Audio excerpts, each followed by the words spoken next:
بسم اللہ الرحمن الرحیم. ناظرین کرام، یہ ایک ویڈیو ہے، یہ پہلے سن لیجئے، دیکھ لیجئے. کنگنا رناوت انڈین ایکٹریس ہے، یہ اس کی ہے، تو اس کے بعد بات کرتے ہیں. We as a Hindu nation, we stand with Israel's cause. What you guys are fighting for is rightfully yours. Also because we as a Hindu nation, what has been happening to Hindus and even the Hindu genocide for centuries that continued, we identify a lot with Jews as like we deserve a Bharat dedicated to Hindus.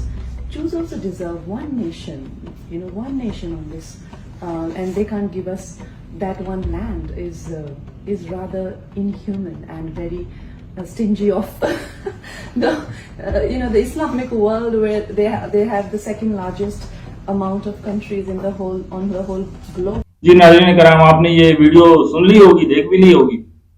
تو اب اس کو دیکھ کر سوائے اس کے کہ انسان کو ہنسی آئے گی اور رونا آئے گا، دونوں ایک ساتھ، یہی ہو سکتا ہے. کسی کو ہنسی آئے گی اس پہ اور کسی کو رونا آئے گا. مجھے تو بہت زیادہ اس پہ ہنسی آ رہی ہے کہ یہ کس قسم کے لوگ ہیں، کیسے پاگل لوگ ہیں. What kind of a nonsense and total bullshit people these Indians are. یعنی کہ مسلم دشمنی میں کچھ بھی، کسی طرح بھی، بس بولنا ہے، کرنا ہے. مسلم دشمن، جو بھی مسلمان کا مخالف ہے، جو بھی مسلم دشمن ہے، اسلام کا مخالف ہے، بس یہ اس کے حق میں ہیں. اور یہ بلا سوچے سمجھے الٹے سیدھے بیان. اس عورت کو دیکھیے، یہ نان سینس ایک جاہل عورت. ہوگی ڈگری ہے اس کے پاس، تو یہ اپنے آپ کو کہے گی کہ جی میں لٹریٹ نہیں ہوں، پڑھی لکھی ہوں. لیکن شعوری طور پر یہ جو اوپر ہوتا ہے نا، اوپر والی منظر، ان کی گوبر بھرا ہوا، بھس بھرا ہوا ان کی دماغوں میں، انڈینز کی. اسپیشلی جو ہندوز ہیں، جو انڈین ہندوز ہیں، ان کو دیکھیں. ان کا جو اس وقت جو مائنڈ سیٹ چل رہا، لگتا ہے ایسے کہ پوری قوم نے جو ہے وہ سستا نشہ کر رکھا ہے. اس عورت کو بھی دیکھیں، الٹی سیدھی. وہ اسرائیلی ایمبیسڈر دہلی میں ہے، اس سے یہ بات کر رہی ہے اور اس کو اسپورٹ کا یقین دلا رہی ہے. اندازہ کیجیے کہ کس قسم کی باتیں کی ہیں، نان سینس قسم کی اس نے. کہ جی جس طرح ہمارا ایک ملک ہے ہندوستان دنیا میں، اسی طریقے سے جیوز کو بھی ایک حق ہے جی، وہ مسلم. اور مسلمان ملک جو ہے، مسلمان جو ہے قوم، اس کو اتنا زیادہ ان کے پاس ممالک ہیں اور لینڈ ہے ان کے پاس، تو وہ ایک چھوٹا سا پیس آف لینڈ جو ہے وہ ان کو کیوں نہیں تسلیم کر لے. بھی اس طرح نہیں ہوتا. What kind of mind set you have؟ آپ ایک نہایتی جاہل اور احمق ہیں، بیوقوف جاہل ایک نمبر کی. آپ کی قوم بھی پوری ایسی ہے. اسی کے لیے یہ ہندوتوا کے پیروکار جو ہے نا، جو نئی آئی ہے انڈیا کا، یہ ابھی ایکچولی جو ان کی معاشی ترقی ہو رہی ہے، یہ اس کی بنیاد پر اچھل رہے ہیں، پھدک رہے ہیں یہ لوگ. اور اس معاشی ترقی کو، یہ میری بات یاد رکھیے گا، یہ توابی یہ ان کا بیہیویئر کرے گا.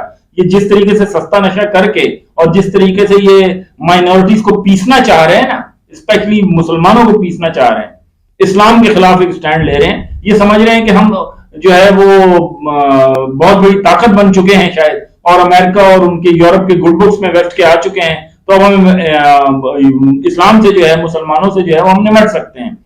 ایسا کچھ بھی نہیں ہونے والا. وقتی کامیابیاں ضرور، دشمن ہوتے ہیں وہ، جب دو پہلوان وہ ہوتے ہیں تو کچھ جو ہے نقصان بھی اٹھاتے ہیں، وقتی ناکامیاں بھی بھگتتے ہیں. تو مسلمانوں کی تاریخ اٹھا کر دیکھ لیجیے. آپ چنگیز خان سے بڑی طاقت نہیں ہے، آپ یورپین کولونیلزم سے بڑی طاقت نہیں ہے، ٹھیک ہے نا.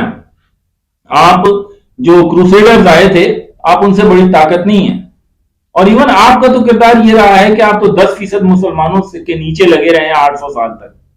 تو کس قسم کی یہ عورت ہے کہ اس کے لیے وہ ایک ٹکڑا ہے تو وہ، ارے بابا آپ کا اچھا خاصا ایریا راجستھان کا جو خالی پڑا ہے، گجرات کا کچھ یہ کچھ کا ایریا خالی پڑا ہے، ہمارے پڑوس بھی ہو جائے گا، اور آپ اسرائیل کو دے دیجئے، یہودیوں کو یہاں بلا لیجئے، ہمارا پڑوس ہو جائے گا، ہم نمٹ بھی لیں گے ان سے اچھی طریقے سے انشاءاللہ، ہمارے پڑوس میں ہوں گے. تو یہ تو نہیں ہوتا کہ کوئی خیرات مانگے کی ہے جو وہ جی نہیں ہے اس کے پاس تو دے دو. روٹی ہے کیا، کوئی زمین کاٹ کے دے دیں اس کو. اور اگر اتنا ہی ہے تو ویسٹ میں پورا کینیڈا خالی پڑا ہے، 3% اونلی پاپولیٹڈ، باقی 97% خالی پڑا ہے. یو ایس کتنا بڑا ہے، 3 انڈیا کے برابر اس کا لینڈ ماس ہے. وہ لوگ کیوں نہیں دے دیتے؟ اتنی بڑی جو ہے وہ کرسچن ورلڈ ہے، وہ دے دیں کوئی چھوٹا سا ٹکڑا. کتنا ہے، 20,000 مربع کلومیٹر ہے شاید، 20,000 اسکوائر کلومیٹر. یہ دے دیں. انڈیا کے لیے بھی کوئی بڑی بات، آپ دے دینا بھائی اگر اتنی ہمدردی ہے تو. یہ حلوائی کی دکان پہ نانا جی کی فاتحہ، بہرحال یہ ایک نہایت ہی بیوقوف اور جاہل قسم کی قوم ہے ہندو، خاص کر یہ ہندوتوا کے پیروکار. اور یہ جس جینوسائڈ کی یہ بات کر رہی ہے نا کہ مسلمز نے جینوسائڈ کی ہے ان کی ہندوز کی فار سینچریز، تو اگر ایسا کیا گیا ہوتا نا، نہیں میں بار بار اپنی ویڈیوز میں یہ بات کرتا ہوں کہ اگر ایسا کیا گیا ہوتا تو مسلمز جو تھے وہ 1880s تک برے صغیر کی پاپولیشن میں صرف 10 to 12% تھے. یعنی کہ جو مسلمانوں نے پیک پیریڈ گزارا ہے نا یہاں پہ حکومت کا، جو 800 سال حکومت کی ہے، اس میں مسلمانوں کی تعداد کبھی بھی 10 to 12% سے زیادہ نہیں رہی. 90% جو تھے وہ ہندوز ہی تھے. تو آپ کی جینوسائڈ کہاں سے ہو گئی؟ یہ تو اب جا کے مسلمانوں کا ریشو چینج ہوا ہے. اس کے باوجود ابھی بھی ہندو جو ہیں وہ مسلمانوں سے، ہندو پاپولیشن جو ہے 4 گنا زیادہ ہے، تقریباً 4 سے 5 گنا زیادہ ہے. تو جینوسائڈ ہوا ہوتا نا، جینوسائڈ تو وہ ہوتا ہے جو امریکہ میں ہوا، جو آج آپ کے بڈیز ہیں یا جن کے آپ بڈیز ہیں، رادر ٹو سے کہ آپ جن کے بڈیز ہیں نا، وہ یورپینز انہوں نے جا کے ایکچولی جو ہے جینوسائڈ کیا تھا. اور امریکہ کے جو نیٹو تھے یا آسٹریلیا میں جو ایبوریجنز تھے یا میوریز جو نیوزی لینڈ کے، ان کو ختم کر دیا تھا. مسلمز نے سب کانٹیننٹ میں یا انڈیا میں کوئی جینوسائڈ نہیں کی، یہ سارے جانتے ہیں. لیکن صرف مسلم دشمنی میں سب کچھ بھونکنا ہے، سب کچھ پکنا ہے. تو بگو بھائی کہہ لو، ہم کو اتنے جس کو کہنا چاہیے کہ نرم نہیں ہیں، لوہے کے چنے ہیں، ذرا چباؤ تو پتہ لگے گا. دانت نہ توڑ دیے تمہارے تو پھر کہنا.